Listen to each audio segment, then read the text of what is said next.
Gas leakage అయిన ప్రాంత బాధితులను అందరి కోసం గుబ్బలపాలెంలోని పునరావాస కేంద్రాన్ని ఏర్పాటు చేశారు. సోమవారం రాత్రి ఎమ్మెల్యే దేవరప్రసాద్ కేంద్రంలోని ప్రజలను కలిసి వారి యోగక్షేమాలు అడిగి తెలుసుకున్నారు. ప్రజలందరూ ఆందోళన చెందవద్దని, అందరికీ తగిన ఏర్పాట్లు చేస్తామని, పరిస్థితి అదుపులోకి రాగానే ఇళ్లకు తిరిగి వెళ్లొచ్చని ఆయన భరోసా కల్పించారు.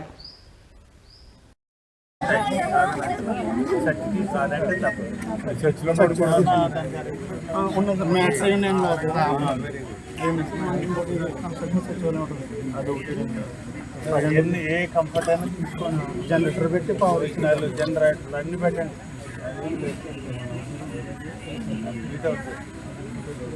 అదేమి ఎవరికి బట్టలు లేకుండా కరెక్ట్గా చేయండి. 2 రోజులు ఎలా రోజు ఉంటుందో 2 రోజులు తెలియదమ్మా. మీరేమో తొందరపడకండి. ఏం అక్కడ కంట్రోల్ అవ్వాలి. 2.2 కిలోమీటర్ల 700 మీటర్లు, 2.7 కిలోమీటర్లు డెప్త్ అక్కడి నుంచి వస్తుంది. అవును, పాసింగ్ పౌడర్ పెద్దది కాదు కానీ చిన్నదే, కానీ కంట్రోల్ అవటానికి టైం పడుతుంది. దానివల్ల మనకి ఎలాంటి నష్టం ఉండదు. వేరేమో అది